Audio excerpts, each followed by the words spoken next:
Hi. So Demita is in Texarkana, right, Demita? Yes, sir. Which side? Texas. Uh, There's only I grew one up in side. Arkansas, so I always thought it was an Arkansas town until I can't move to Texas. Oh, really? Yeah. Yeah, We don't. I actually do live on the Arkansas side, but we don't really acknowledge the Arkansas side that much. got it. Got it. Well, I was going to congratulate you on your basketball team, but I won't do that now. I'll just congratulate myself. Yeah, Oh, that was impressive, I must say. I saw Right? that game. I saw that game. And it's what's awesome about that is I'm a guy in Pennsylvania who originally is from Illinois, and here I am cheering on, Arkansas or wherever, whatever it is I'm going for. So it always cracks me up how people get so pumped up by the oh, oh! I was rooting for Arkansas. Don't get me wrong. All my kids live in Bentonville, so Oh, there you good. I'm go. well, glad to two of hear my that. three kids live in Bentonville. So, Yeah, I went to the University of Arkansas, and I was actually there at the time when we won the Final Four, Wow. which was in 95, 96. Wow. oh, That's very nice. cool. Yeah, and I'm sure it had everything to do with me going to school there. Exactly. They haven't Sure. won since. They said they would come back. Yes. But I'm a huge Hog fan. Oh, good. Yeah. No, so are we. No, we were watching. So, Very cool.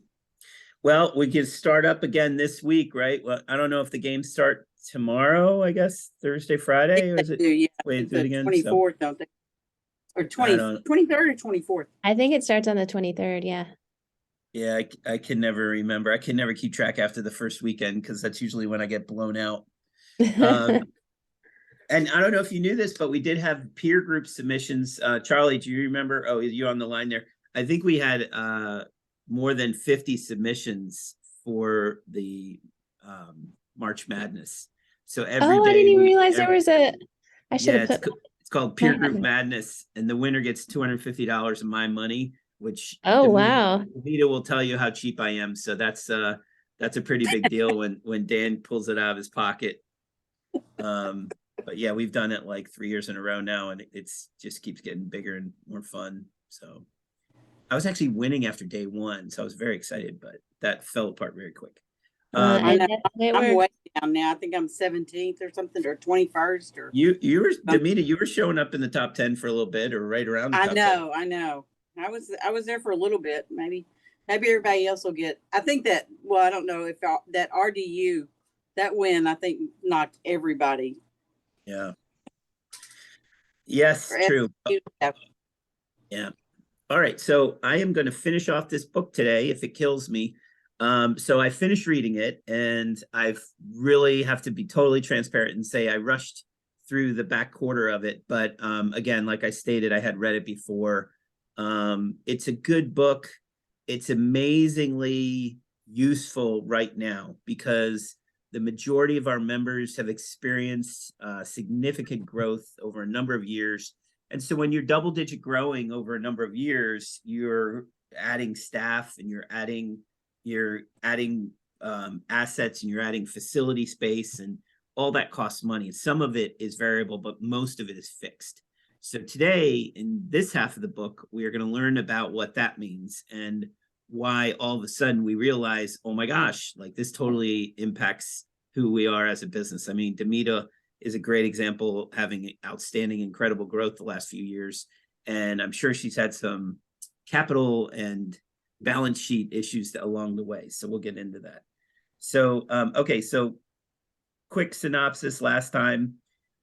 We went through in book club number one, we went through what the chapters were going to be, and we've successfully gone through the first four. Too big to be small, too small to be big, and what that meant. We went through market misalignment, which is usually as you grow, you start to go outside your safety zone, and you start to try on some different hats and some different things which may or may not work for you.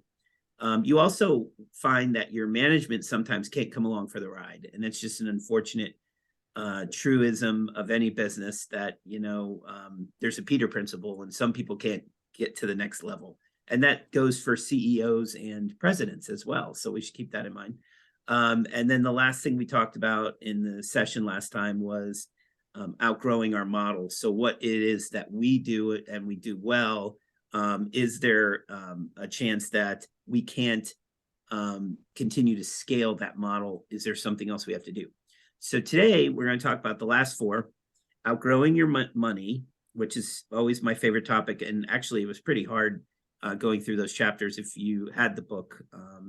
Has anybody here read the book, or just kind of in for the ride? I think Demita, you're just gonna. I actually got it, and I've started it. I wanted to start from the beginning and kind of go over, but I'm kind of, and then I read a few of the. Oh, there you go. Rhoda's got it. Yeah. So it's a fascinating book in that when I read it, it like immediately appealed to me because of my job as a consultant. We're usually brought in at that stage where it's like, hey, I need, and I was actually thinking of Rhoda. Rhoda's business is doing some innovation right now, and that's exactly what this is about. This is about like, hey, at some point I need to slow the bus down and either make this work a little bit tighter, or at least investigate what my options are. So the fifth M is about momentum. So I'm going to give that away right away. Momentum has a lot to do with, are you feeling it? Are we going the right direction? You see this in sports as well, right? Like teams like, and I'm just going to use the example, my team, Penn State, was nowhere near the top in the Big Ten, but they rode the momentum into the final Big Ten, and then they actually won in the dance for the first game at least. So, it was like they had the momentum, even though they might not have been firing on all cylinders. And I think you'll see that in that chapter with your business is, are people optimistic? Do you have a good culture, or is none of that missing, or is all that missing, right? That kind of thing.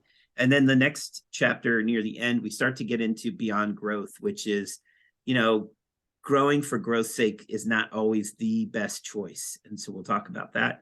And then the last one is National Treasure, which is kind of the author Tatum is kind of pontificating about the fact that growth firms are so useful to the economy. And so it wasn't that chapter was a little less useful than the others, but it was a very good way to kind of end it, I felt. So that was the first half of this. So I'm going to skip right through to the next piece. And again, we had recorded this. This one's being recorded. So here's your model. Here we go. So chapter 5, outgrowing your money. So these are the high points that came out of this. And we have some questions at the end of this chapter, so I'll be getting to that. But certainly feel free to raise your hand, interrupt, do whatever you got to do if you want to hear more about these things. The first thing they do is they always do a good job in these chapters introducing the concept with story. Assurance Medical was someone who I think it was for people who wanted to outsource medical testing, wanted it for their business. And Assurance just grew by leaps and bounds. And, it was like a Cinderella story, right? Just everybody wanted it. They got some big accounts. Everything was great. But ultimately, they did not have the ability to scale. And the ultimate solution was to go bankrupt because they could not scale to where they needed to go. I just did a interview with a CFO who was looking to join an event rental company as a number 2 person, and he had a very similar story. He came from a company that had grown rapidly, and it was in the medical services area.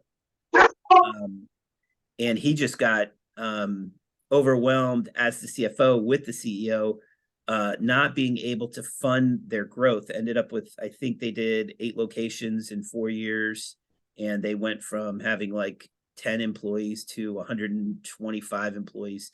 And they just could not manage all the systems and the innovation that would be necessary. So he ends up leaving the company. The company was sold to a bigger operation. Obviously, they cut all the overhead staff, And now this guy's moving on to event rental, right? So it was very interesting to hear his story, especially when I'm reading this chapter, right? So, but Assurance Medical is a very similar story. The other thing is, what happened to those companies was the second point, which is they ran out of fuel. Fuel for any growing company is money. I'm working with a equipment rental company right now that is tremendously strained because they need more inventory. They need more rental assets in their yard. Their utilization keeps pushing up.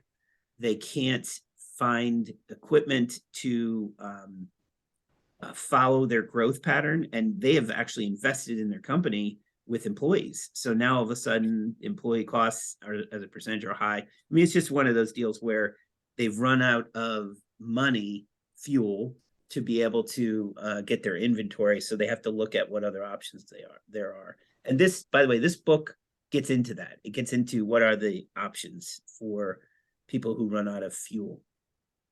And I'm going to switch over to the next slide, which is the capital gap. Now, I'll stop at this point. So the bigger problems, capital gap. I'm going to talk about those first 3 points in the chapter, what you might find if you open your book and look there. The first thing is a concept called profit zones. Does anybody remember this? This was like chapter 5, so you would have been at the halfway point of the book. But the green line is revenue, and the yellow tan line, whatever that is costs. And what you'll see is year 1, year 2, year 3, your costs related to your rental operation are going to be variable. They're going to move with your revenue. But at some point, you will have grown to a level where your costs can't be variable at much longer. There has to be an investment in your company. Whether it be that you're expanding, buying a new building, and again, that might be even run in a separate company. But the point is, Demita Inc. is property and business, or Rhoda Inc. might be, you might have all that. So this is the picture. The picture is that all of a sudden your costs become somewhat fixed, and you'll have this kind of increase of the cost and expense side of your business. And if you don't lose money in a year, you might see a reduction in your earnings, right? Pretty significant. But honestly, if we took your balance sheet and your income statement together, you'll see that your cash flow will have changed, right? Because you're using more money, or you're using more leverage or debt. So in this particular case, on year 3, and then again in year 5, this particular company had to invest in the company to get to the next level, and then hopefully continue to run. So that this comes back in play the rest of the book, because we'll talk about attracting lenders. We'll talk about attracting, if you have to sell part of your business, private equity, whatever it might be. So this is the story that you need to be able to explain to anybody who's looking to give you money. So any questions on this part? I think Man, I'm still not, I'm this confused, because when I was reading that, I kind of, so what you're saying is your costs are fixed, like basically the bigger you get, like I've got a building, I've added on, and this is a constant cost that's going to be, with me for the next, just say 20 years, if that's how I did it. And is that the fixed cost you're talking about? Yeah. So the majority of small businesses would see it in the concept of Demita Inc. So not just your operating company, but your property ownership company, right? Correct. So you're investing in what you're doing and supporting what you're doing. An example on a very small scale would be my company. So if I invest and I hire Patrick Tunnicliffe and I hire Charlie Peterson that year, me paying them salaries, I am not going to make the same margins as I did the year before, right? Correct. So that gives you a very small example in a small world. I'm the building that Dan bought, so he can grow his Charlie's revenue. the building. He's worth it. I wanted high quality. So, but that's I the have point, right? 16-foot ceilings. Yeah, you invest. And the other thing, and they don't get into this in a book, but one of my takeaways on this is your attitude and appetite factor in here, because there are a number of rental operators inside peer groups that don't really quite get to this. They don't have this kind of pressure, and it's usually due to the fact of the stage in life they are. They are income driven versus growth driven, right? So for an operator, we see some guys in their 20s and 30s that will say, I'm going to take 60 grand out of the company and everything else is going to go back into the company. And so they're investing in their business and things like that. And then you have others that are like, well, I'm not going to take out additional debt for expansion because I don't know, I don't see that expansion happening. I don't believe I'm going to go out and acquire a second and third location. So because of that, I can kind of just ride. So the big part with No Man's Land is No Man's Land's really focused on rapid growth companies and companies that grow themselves into this trouble. Part of why, 70% of our network are kind of like, oh, No Man's Land, I'm not worried about it. And then 30% are like, oh my gosh, where's this book been my whole life, right? So it's a different thing, means different things to different people. So this one is similar, but different. So the last one we talked about cost and just pure spend. I challenge any peer group member that has experienced double-digit growth. We have a peer group meeting on Monday, Tuesday, and I've been with them for 6 years, 7 years. So in their composite book, I put year 1 growth, year 2 growth, or 1 year growth, 2 year growth, 3 year growth. And so those people who are double digit in all 3 years, I would, challenge them to do this graph. So this graph is showing your revenue over 5-6 years, but it also goes to your cash flow statement and pulls that number. So you can see that, the cash flow that was necessary to do a $1 million company is very different than the cash flow necessary to do a $5 million running company. And it's just a slight nuance, but it's very helpful because you're like, oh my gosh, like I'm the bank, right? I'm the bank, my company's the bank. We have a rapidly growing equipment rental operation that right now is sitting on $3.4 million of accounts receivable. $3.4 million of accounts receivable. Like that is mind-blowing to me, right? So guess what? He needs money. That cash flow is coming out to fuel his growth, and ultimately it's a painful thing. But the more you sit in a CFO seat or a controller seat, you start to understand, how this works, right? And get a better feel for it. And then the last one, I wanted this to explode one by one so we can look at it, but let's focus on this gap. So this is capital, I think we called it,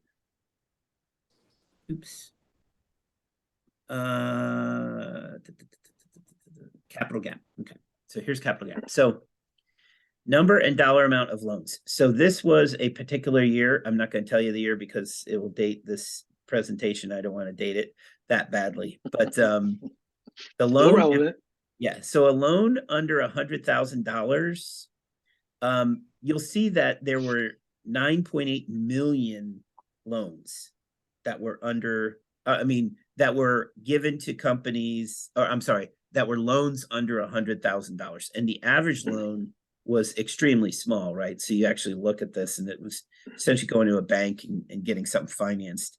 So there's 10 million loans being done that did this amount. So here's how much dollars were used. You go to the other end of the spectrum, and loans from 250 to $1 million, there was a total of $203 million that were given out. And it was 630,000 of those loans in the country, which made for an average loan of 361. Oh, I'm sorry. I meant to do the second one next. So the second one is you had loans between 100 and 250 went out to 730,000 people, and the average loan was 120, right? But when you get into the last one, which is 250 to 1 million, this is really where we're starting to talk about what I would say is the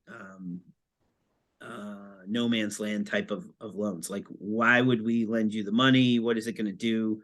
And you'll see that only 5% of total loans went to the 250 to $1 million size level loan, which is significantly low, right? When you consider that 95% of all the money, 95% of $412 million of lending, which again, this is dated, but it gives you a picture of that either you got to be in an emerging company getting private equity or venture capital to lend to you, or you're just going to get small loans along the way. But you certainly, for people hitting no man's land, there's a gap. You're not going to be able to find the solution. And that's evident in one of our strongest peer groups, who about 6 months ago started to communicate with each other over email about the fact that their banks were hitting the pause button on expanding their loans. So what other vendors do you guys use for equipment loans? And so we had to collect in peer groups, we had to collect a list of those companies. And so that was something that I was like, oh, here we go. These are the guys that are in the no man's land, right, at this point. Any questions about that? You may have similar experiences or different. So at that point in the chapter, they start to get into some case studies and stories, and those are always the best parts of the book. There was a company called DocuSource. And again, what is typical of all these stories is these are successful businesses. These are businesses that have figured it out, have attracted a lot of interest from customers. But ultimately, something stops them from being able to get to that next level. And usually it's related to money. So in this case, DocuSource, who the world was their oyster and they were expanding rapidly, being able to sell nationally, they had to sit down because they couldn't access money, and they decided that they were going to be the little big man. They were going to focus on their market and just cut their staff to the bone and become the big player in a small pond versus going national, even though there was a definite need and interest level on the national level, but they were not going to be able to make it through that period. And then Elliot Weinman also was another guy who was a super innovative entrepreneur. He created two businesses, and both businesses, the capital needs outstripped the cash flow. So, he grew them so big and so quick that on the back end, he did not have the financial planning to control it. We had this happen. The first time I saw this happen in rental was 10 years ago, multi-store operation in a peer group. And I remember being in the peer group. It was spring and the composite book got handed around the room.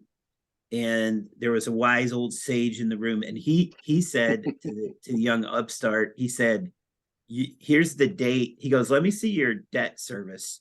And he goes, here's the date that you're going to be out of business. And it was because he had these balloon notes and took on so many assets, and his utilization was great. He was rapid growing and everything was great. Awesome culture. People were pumped, but he could not get anyone to do the refi on the assets between that meeting and the next meeting. And so ultimately, he did go to the next meeting, but then 2 months later, he sold the business to Sunbelt. So it took about 45 days to sell the business to Sunbelt. It was a great sale, but it was a sad story because he was so young and could have really crushed it. I mean, Charlie, you know who I'm talking about? Yep. Pretty much. So anyway. I know exactly who you're talking about. It was I was in the meeting. It wasn't Demita, but anyway. I was not the yeah. wise old sage. Oh, that's right. I forgot you were in that group. Yeah. We So at still least talk now, about that. Demita, you know I'm not bullshitting when I tell these stories, right? So they're true. At least that one is. Yeah. Dan, I never thought you bullshitted. Oh, you're so bad. I can't believe this is being recorded, you know, Okay. for posterity. Okay. Okay, so the next part of the chapter, which again, chapter 5 is the killer chapter. If you make it through chapter 5, you'll finish the book. If you don't make it through chapter 5, you won't finish the book. But the last two pieces are, so what should I do, and silver lining. And so we'll go into that next. So what should I do? So at this point, this is actually scarily the phase that we are in at peer executive groups, and Charlie knows because he's part of the leadership team. So we are in creative crisis management. I don't think we're in a crisis mode, but we certainly are getting creative crisis management, and we use phrases like, we need a Hail Mary, and we need we need to do something quick, you know. So creative crisis management is not a negative. It is a very strong positive, because it causes you to step outside your comfort zone, and sometimes can create something new and wonderful for your company. So I'm a big fan of, you know, and you guys, for anybody who's been doing this book club, we did Profit First second quarter last year, and Profit First forces creative crisis management all the time, because you're taking your profit and you're hiding it from yourself, right? It's a goofy thing, but it causes everybody to kind of get a little sharper, instead of just knowing like, well, there's money there. Oh, that stinks. We'll fix that next time. That kind of thing. So there was a couple stories in there about creative crisis management. I like that. And then money navigational rule, you know, they pop up these little tips and boxes, and one of the boxes is, here's a navigational rule for each of the 5 M's. So their navigational rule was, the key to raising money is reducing the real and perceived risk of the company. So, you know, Rhoda and Demita, have either one of you guys sat with a bank about your debt load? I don't know if you've done that. I mean, not set with them. I mean, we deal with just one bank, Okay. and they've got all of our information, and I'm constantly asking, do I look like I've got, do I have too much debt? Do I have, they always say no, but That's great. Well, you know, we've lived through, anybody in the industry for the last 20 years, we've lived through a couple of moments where you do spend time at the table with the bank, and it's never pleasant. You're usually not prepared financially to answer the questions. They usually have a plan before you even get there, so they kind of dictate what's going to happen next. But if you have the ability to, either proactively set up a meeting with the bank, or look at additional debt service needs, or refinancing needs, or anything like that, the key is to address real and perceived risk. And that goes back to the graph with, the fixed costs going up. So if you're able to prove and or show the entity you're trying to get money from that, hey, this is normal business, that we're going to be going through this because we're investing in the company.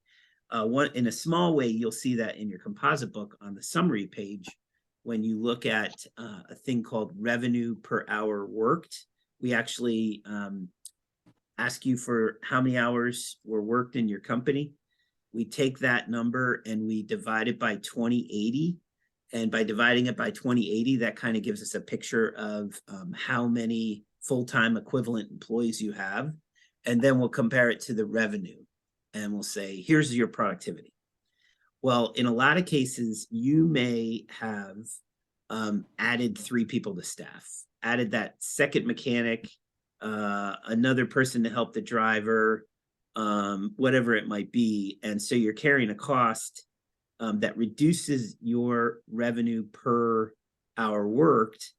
And so that's a great way a small example to say, hey, it looks like you're not as productive as, company B, but ultimately, if you have growth behind you, you can essentially establish that and say, look, we're investing in the next level, and that's what that cost is. So that's kind of how they end the chapter. They get into some of that. There's a silver lining, which I love at the end, where it says, can you think of a long-term positive attributes of your business whose innovation was, or what innovation was prompted by cash flow issues? So, I'll ask that. We'll pause button and ask that now. Like, do you remember having something like that happen where you had to have creative crisis management and come up with an idea that was beneficial that ended up being something good for you? I know for us, when we've been the times when we've kind of gotten in over our head, of what I felt like I was more uncomfortable with our debt and things like that. I mean, it always at those times, that was when it really helped me look at, all of my costs and my expenses and cut out all the fat that I think I think that's good to do I think that's kind of helps, kind of keep you leaner on your cost and your expenses. But because I do Yeah. think there's a tendency to just, when the money's flowing and, there's lots of profit everywhere, that you start, there starts to get a lot of fluff, and you don't look at things sometimes, for us, I know, with our expenses, um, like I would, usually would. Absolutely. Well, and I have one, and it's kind of the opposite. It was, we were in a cash flow crunch and looking for a product line to take on that would kind of help bring in some extra cash. And we ended up selling road salt out of our building, and it brought in extra cash, but it also brought in all kinds of extra expenses, and the cost of having the inventory was different than we were ever used to in the rental side. And I think we did it for 3 years, 2 or 3 years, and then just decided enough was enough, because it wasn't giving us the cash flow that we had hoped it would. So so that was kind of one for us that was like not to the good. Mhm. Negative innovation, I guess you'd say. Yeah. Well, and again, it was risky to make that move, but the idea was you needed to generate some cash flow, and in the off months that could Yep, in help the off season. generate revenue. Rhoda, Yeah. did you have anything? Um, the first thing I thought of was just during COVID, how we had to pivot pretty hard to stay in business. And so we took on staging Oh, wow. home. And that kept us afloat. It didn't have a long term. I mean, long term, we're in business, so great, but we didn't keep that product line going when the daily events came back online. Yeah, we did. We pivoted to virtual. And so we were doing topical virtual meetings. And I think in the winter, the first year of COVID, we ended up with like 60 people attending virtual sessions for a small dollar amount. And it was just the cash flow we needed to get through that first winter. Another thing I think of with regard to rental is this idea about fractional services. So, instead of hiring a bookkeeper, you might have a fractional bookkeeper. Rhoda knows all about this. Yeah, right. So I don't know if what's that, good or bad? Oh, no, I just mentioned it in our last peer group. I find them very helpful. Yeah.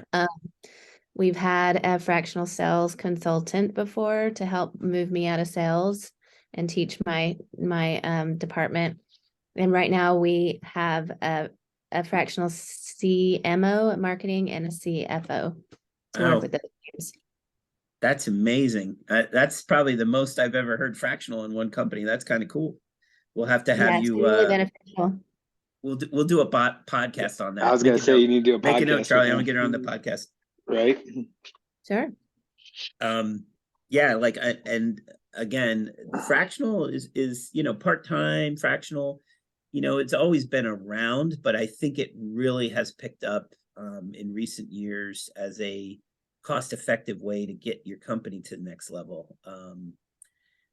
So yeah, good on you for doing that. And then the example they give you at the end of the book was Snapper. I don't know if anybody got that far, but Snapper was an innovative mowing company, right? They were snapping turtle because they had the shell and they had the moving blade underneath. Whereas back in the day, and this is before your time, Demeter, this is when I was a kid, it was they had like the lawnmowers would go like this versus like this. And so they had to go through that period of innovation.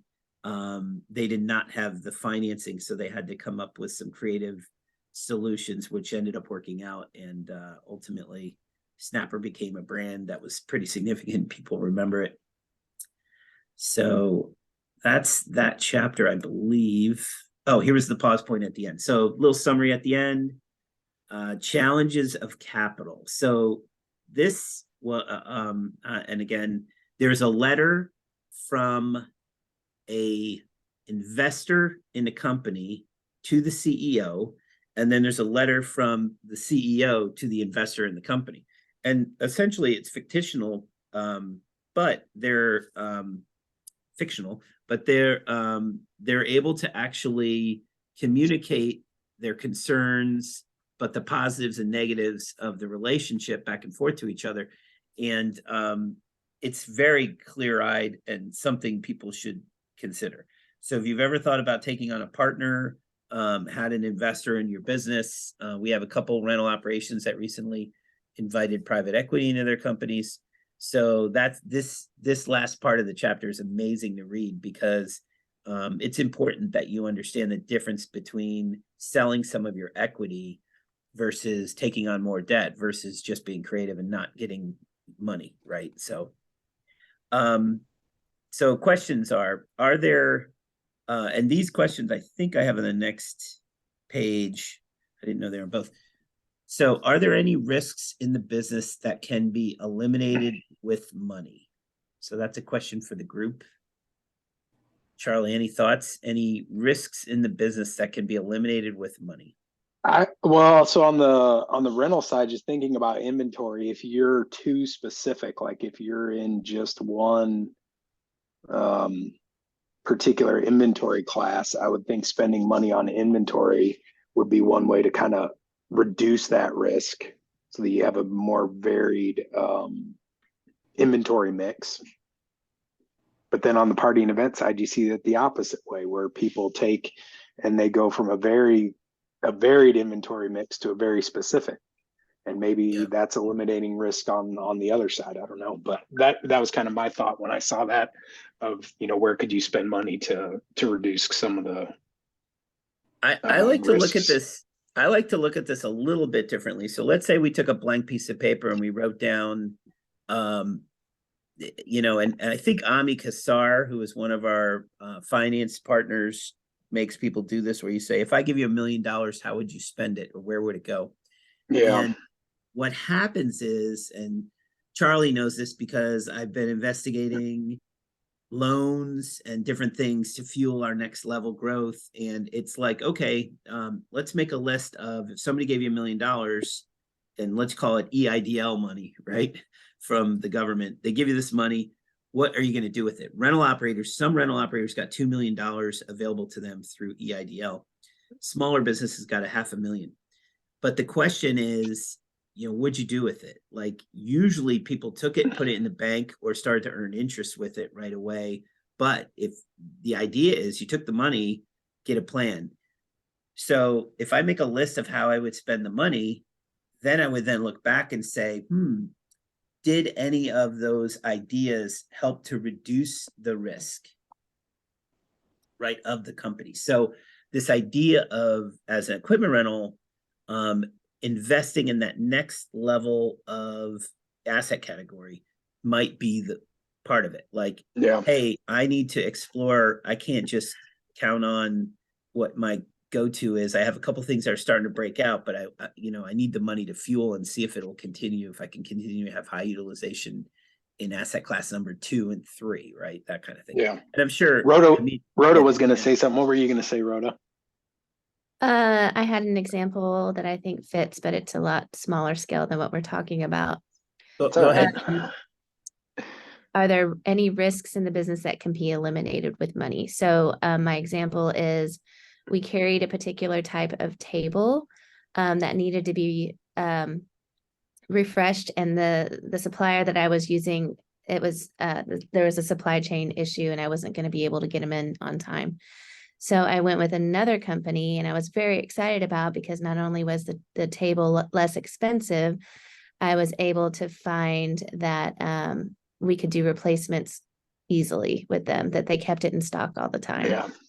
And now that we've been using this table for a while, it turns out that it is much lower quality. I did not get the return on investment before I had to remove it from inventory. So I'm like, maybe I should have spent the extra money to get a better table, waited a little longer, and had the more longevity with that table. That's what I was thinking of. No, Yeah. that's valid. That's actually a very valid story regarding that. Like you would have eliminated some risk, right? But Mhm. and that's part of what it is. Like for me, I also look at it like employees, right? Or staffing. When does a person commit to outside sales and or expansion of outside sales? What does that look like? So Demita, you have like your core team, overhead employees, but you've grown so much in 3 years, your org chart has changed, right? So Right. same thing. If you had the money available, you could test, possibly reduce some risk, possibly continue to fuel growth, or actually become more profitable on some level, right? If you're able to take money and bring it into operations. Yeah. Through like outside sales is what you're saying? Yeah. In a new, yeah. So making my list, it's like, okay, infrastructure, what would I change? Operationally, what would I change? And if I'm making a list of how I would spend money, which by the way is an interesting exercise because we don't typically do that, right? So I'd be curious. I know when Ami asked the peer group, hey, what would you do with $1 million? A lot of people were scratching their heads. Mhm. They didn't have a plan of growth and using money to grow. They were saying, whatever is organically in my hand is how I'm going to run my company. I'm not going to, borrow money or take on a partner or anything like that. So that's a useful way to do your business planning, looking at your future. I have to say the fractional too has been it's an investment. I'll be honest, and it took me a while Mhm. to get there with the fractional people coming in.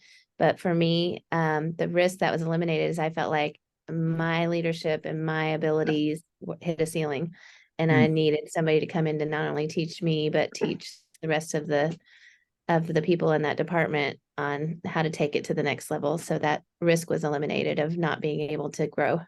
Yeah. Well, and Rhoda, I would think that by bringing in a fractional person like that, they're going to be more of a teacher because they know they're only there for a limited amount of time versus hiring someone that it's their job. I would think the dynamic there would be much different. It is. It is. They definitely, it's like hiring a contractor for your house. Like they're there to do one thing and one thing only. They're not there, and they give you a scope of work. This is what I'm here to achieve, and this is how much time it's going to take.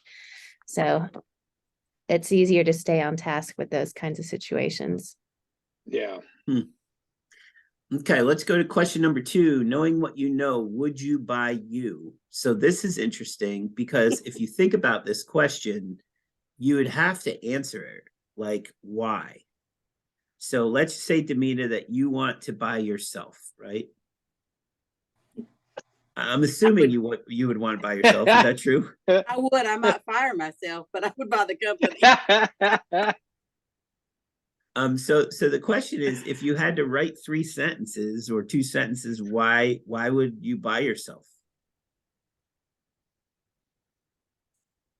Is that my question? Yeah. I mean, I think for me, for our company, I think great potential. I think our company has a lot of untapped potential. that that we're just getting scratching the surface of. So I would answer. So Charlie, I want to ask you before I answer, why would you invest in Demita? Because maybe you could bring in somebody different that would energize the people and get them going again. Now, the question is, why would you invest? So why would you? Oh, buy I got it. Demita? Well, because she already said earlier she's in a growth mindset. Okay, boom. Number one. Number two, I can tell you the reason I would invest. It's very low risk. It's low risk, man. She's part of the industry. She knows the industry inside and out. She's got proven track record in the industry. So that's part of, what we talked about earlier is this idea of number one reason why people should give you money is because you are a good steward of money, right? And by the way, if you're a runaway train and you have year after year of being the bottom performer in your peer group and all that kind of stuff, it's a harder case, right? Investors want to give money to companies that protect the investment. So you're gonna pay them back the quickest. Correct. Bingo. Yeah. That's actually outlined in, I think, the next chapter or the one after that. So same thing with you, Rhoda. What would be your answer? Would you buy you? Yeah, I would, just because I believe in the people and processes that we've developed. Yeah. I think that kind of links to the low risk, like it's a proven model already and it's doing well. So it makes the argument to say, hey, when we innovate or make a change that works, let's celebrate it, recognize it, and put it in milestone box so we can say, this is why we're unique and different. And that goes for your customers to know that, your vendors to know that, and your and any potential partners who are investing in your model, which can be banks, right? So, okay, last one. What kind of money do you really need to grow the business? Are you ready for outside equity and transparency with investors? So it's a two-part question. I look at this and I say, you know what? Anybody can grow organically. You can slow down the company and make do with what you have. But I will say this, that once you take money, you have to start to get a return on that money, right? Otherwise, you've just increased the cost, right? Just like they showed, your fixed costs have gone up and your sales have to go up in response to that too. So that's part of like having a plan. And that's, again, why a lot of reasons why you don't see people with rapidly growing companies, because they're just would prefer not to put themselves in that kind of situation. How about Demita, your business, you've obviously gone by without massive influx of cash. Would you ever consider outside equity or somebody to get you to the next level, or are you comfortable managing the risk? At this point, I probably wouldn't. If once we kind of get everything in place, that would probably be something I would look at. Mm-hmm. How about you, Rhoda? Would I take on investors or alone? I've been faced with this before, and it was not comfortable. Mm-hmm. I think I would say the same thing, that at the stage we're at, I'm good with the way we're growing. Yeah. And when you take on investors, you have to answer to them, and sometimes you have to do what they think is best, but not what you think is best. And so that would be something it would take me some time to get there. You'd give up a lot of control then, right? Yeah. And even on a smaller level, just taking on more debt, right? And deciding, like, I have to be a good steward of that debt I took on. Am I using it appropriately? Is it benefiting the company? Are we continuing? Is it impacting and managing the risk of the company by putting this money in play? So, all right, next chapter is the 5th M. This is the M is momentum, right? Which my wife would get a kick out of this, because we were just at a peer group, which was at an all inclusive, and she went by the 5 M's, except it was mimosa, mojito, margarita. She's like, I only do M's. That's it. Manhattans. Manhattans. So if it started with an M, she would have it. But the fifth M is momentum, and there's a great story about Noodles Inc. I think it's called Noodles Inc. It's Noodles, whatever it is. Yeah. But they had gotten big and were competing against Chipotle and different things, and sort of kind of. And they had this story called the Green M&Ms, and what it was they put in a CEO, didn't work out, they fired him, and the founder came back in, and he's like, oh, remember when we could move on a dime and we were innovative and we would make things happen? So he made a decision like the week or 2 weeks before St. Patty's Day to put green M&Ms in all the Rice Krispie treats and across the country. And they had there's no way they were going to pull this off, but they did it, and it was so stupid. But at the same time, it really changed the culture, the attitudes. Everybody was like, wow, this is the way we used to be, and we're doing it on a big scale. So again, it was just an example of generating momentum, right? How do we get people fired up, get it moving in the right direction? Because you go through ebbs and flows. So they describe momentum as institutional self-esteem. So if you're an EOS person and you're putting it in and you're having a quarterly pulse, I recommend you think about momentum at that quarterly point, right? Like when we do this pulse, how do we either give momentum or get momentum going with the company, with the employees participating in this quarterly, right? So they had 3 levers that you could pull. Should have had a lever picture. For cultivating momentum, and one was obviously optimism. So most owner operators, CEOs do have the ability to pull that trigger and say, let's go through all the positives and get people fired up. I could sit and talk to Demita for 10 minutes and I'm fired up and I want to work at Dots, right? That's just the way that it comes out of her body. The number 2 one would be clarify the decision-making process. That's a huge one, right? To be able to say, because there's confusion and muddiness and stuff in your head as an employee. So if the company continues to communicate and clarify decision-making, I just had a one-on-one with an employee yesterday where, they had frustration for 60 days out of the last 90 days. We talk every quarter. And, so just going through the process of saying, look, here we are, we're addressing it. It didn't go on for a year. We're stopping it now. Let's talk about what's needed. It was very powerful. And I believe it was positive and kept momentum going with that person. And then the 3rd lever is giving the organization a kick in the pants, which is the mess up the business. I think of the noodles story kind of reminds me of that. Do you guys resonate with any of that cultivating momentum? Rhoda, how about in your company, any of these 3 levers that you've used in the past as you're running it? Well, I'll be honest, when I read the lever 1, optimism, I recognize that I'm not always optimistic, and it's something that I need to check on, or just kind of keep in check. I feel like in the past I've led from a place of fear, and it has helped. Like I would joke that panic is not awesome motivator, and it would get me we've always been successful because my anxiety and panic has kept us on our toes.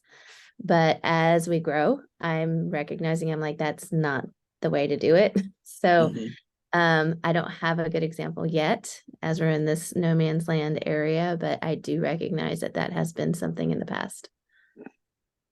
Excellent. Yeah, I would say a lot of times we saw people move on traction in EOS, and once they start going that path, that's a way without having to be that person, but putting in some decision-making processes Yeah. that are, I mean, my gosh, IDSing issues, holy cow, what a change for at least your core employees. Because they're like, wow, we actually Yeah. have a mechanism. So I will say EOS has helped me keep that part of me at bay because for a long time I was feeling very like this is all on me. I have to it's if we fail it's me failing or something like that. And I think just recently we've been doing EOS since August of last year. No, 2 years ago, 21. mm, And this our the past quarterly meeting that we had was the first time I was like, okay, I feel finally like that we're doing this together and it's not just me. that's And it took awesome. some time to get there. Yeah. But that's great to hear. Wow. I will say that as an EOS implementer slash obviously Charlie's our integrator, but I can tell you that I got to that point probably in the fourth quarter. So it was almost a year. It was like Yeah. maybe 3/4 of a year when I was like, oh, wow, this is starting to click. I still feel like the visionary should step away from an L10 once in a while, just to see what the results are and if there's forward progress on some IDSing. Because man, if they can do the IDSing without the owner visionary there, that's awesome. And they do it when you're there, but you're still there, right? So I I kind think of that's want a to great see. idea. I hadn't considered that. I did recognize I wasn't in one 2 weeks ago. And I popped in at the very last minute and I heard them rating the meeting really high. And I Wow. was like, oh, what does that mean? I was like, it's because I'm not here, or you're happy that you guys figured it out without me, or maybe I'm making myself too important. Either way, Yeah. that's a great idea. Well, that's cool. That's How why I about always in tell people you got to make sure that you still have the L10 even if somebody's on vacation or not around, Mhm. yeah. Yep. because it creates a different dynamic. It's a different meeting, and positive. It can be positive We have positive momentum come out of that, right? I think Ruth and I are away this week for peer groups, but we meet on Mondays. But we have one Monday coming up soon, which is we have 5 groups meeting at the same time. So it's just like all hands on deck. That week we might not be able to pull off an L10, but Yeah, I don't think so. but Well, because you and I are both in meetings, that just leaves Zoe. I think that one with the 5 meetings where there's 5 meetings, I don't think I'm You don't have one? facilitating. No. Oh wow. I'll have an L10 by myself, and I'll give myself a 10. You'll give yourself a 10. Guys, I have to run. I have another meeting that's starting Okay. now. Yeah, All no right. problem. I apologize for going late. It was all banter at the beginning, but I will record the last 10 minutes. So if you want to click on the last couple slides, you can certainly jump on and see it. Thank you. Good to see you Okay. all. Thanks, See you, Rhoda. Rhoda. Take care. Nice meeting you, Rhoda. Nice to meet you too, Demita. All right, so let's move to the next slide.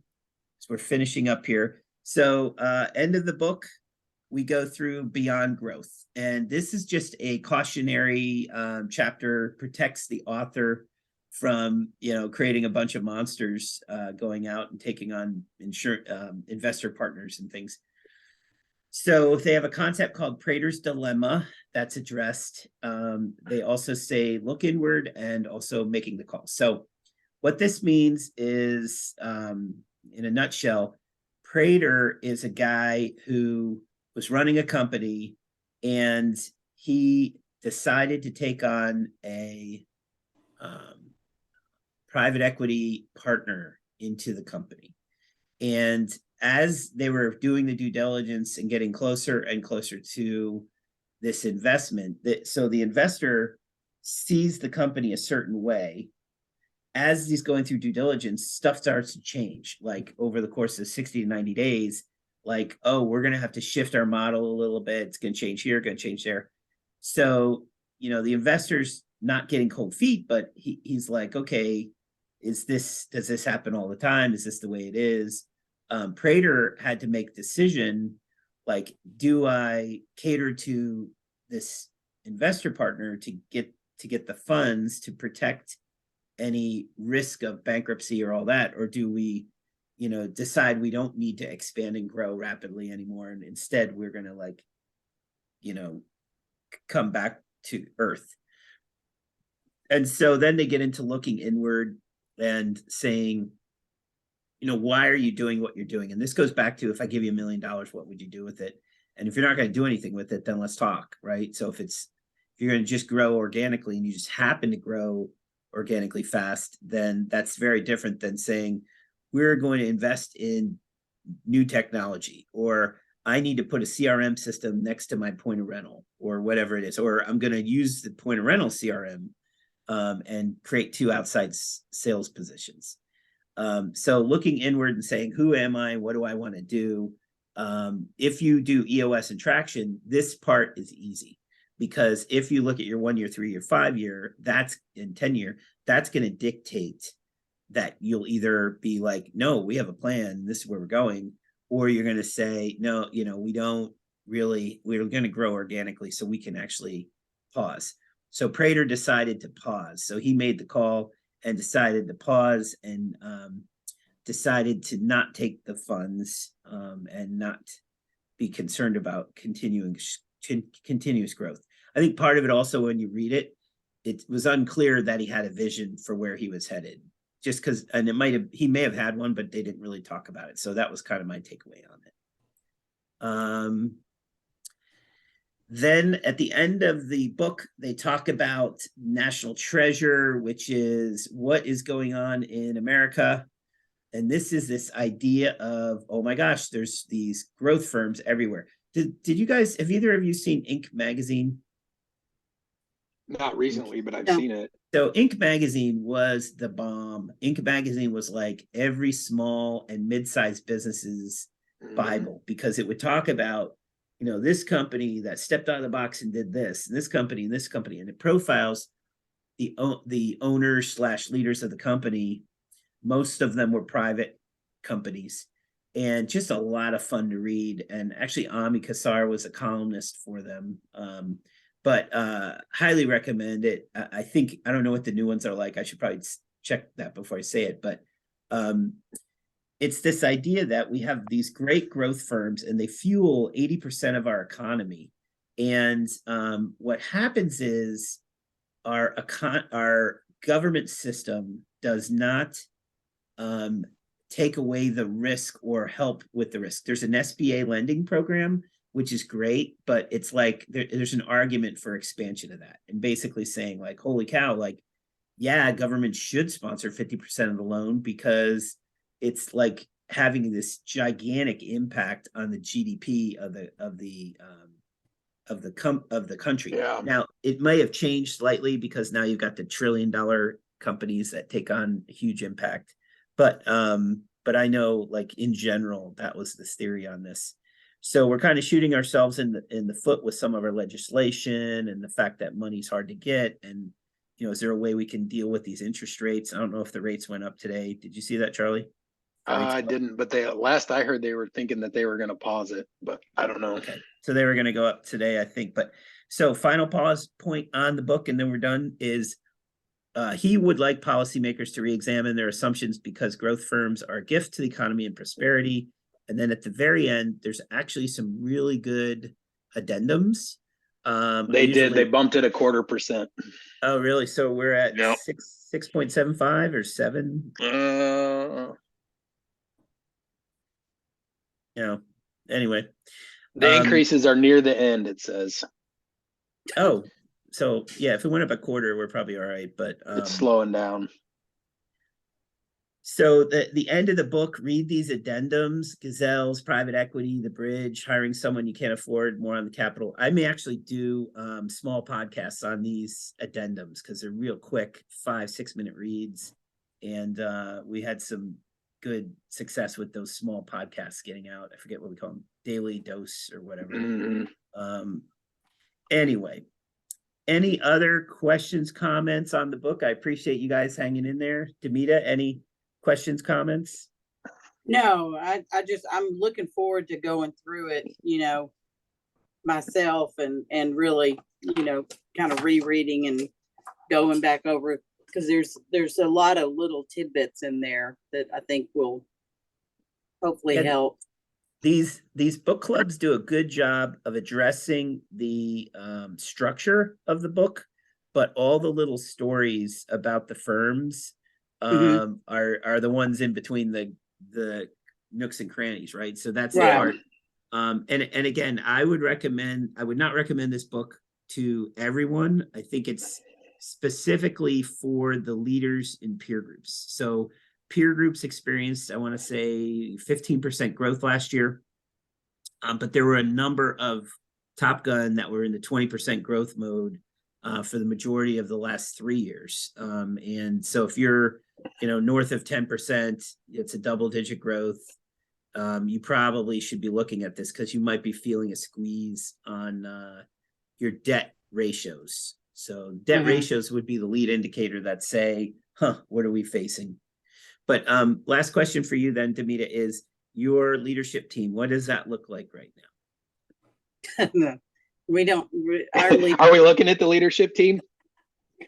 Yeah, I am the leadership team right now. You are the leadership team. Excellent. Well, and nothing again, wrong with that. I just did an implementation with an EOS implementation with somebody last week, and there's only 2 of them on the team, and it worked perfect. Yeah, I'm doing Our EOS. leadership team, they kept jumping off, so I think I might have had the wrong people on the team. Who I thought would have been on there, I don't think. Actually, I think I'm going to put my kids on the leadership team. They've been actually the 2 that live up in Bentonville that both have full-time jobs have been helping me a lot. And they've actually, they're a lot smarter than I knew they were, but Yeah. I'm starting to really, I told them I'm going to start pimping them out because I'm going to start getting some of their knowledge that they've gained from I will say big corporations. I will say this, if you haven't already done a 3 time a year or a quarterly advisory team, like something where you put somebody like a Lisa Spradlin and your kids, like put them all in one group. And the reason why I say that is that if you have a weaker EOS leadership team, and for whatever reason, it just can't evolve quickly enough, the advisory group outside of the leadership team can take some stress off your shoulders.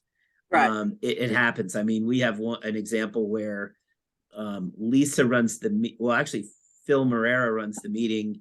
Lisa is one of the participants, and then there's actually 2 other facilitators. He went heavy on peer group resources, but I don't necessarily recommend that. I would suggest have somebody from consultative to the industry on your group, but then like you said, get those kids involved right away, because it also helps with your legacy. Because the first thing that happens when you invite an advisory group in is they'll say well, what happens if this and what happens if that, and that's the stuff you want that knocked out, filled in a form. I'm doing a legacy plan right now, and you and I've worked on your legacy. It's kind of get it there and then start bringing that advisory group into your operational side of your business. Correct. So it's pretty cool, and it's a lot less effort than trying to get the right people in the right seat on the bus, and although that's priority number. If you can do it, do it. But if you can't do it, then by all means, you need to make sure you have some help. Right. Yeah, that's kind of where I am now until we're going to get there. Yeah. We're going to, I'm not giving up on it at all. Yeah, well, I know how good it can be. Well, and you've already had multiple years of success. So, it's clear that stuff's happening. It's not like it's not happening. So no, we're definitely, it's not stagnant around here at all. No, that's awesome. All right. Well, thank you so much for attending. Thank you. It was this was great. I told everybody in my group that they need to start looking. I told John Scott he needs to read this book. Yeah. Or you can watch the video. We'll fast forward through the PowerPoint. Yeah. Okay. Well, take care, you guys. need the audio book. Thanks, guys. Right. Thank y'all. See ya. We'll put it on a podcast. Okay. See you guys. Bye. Bye-bye.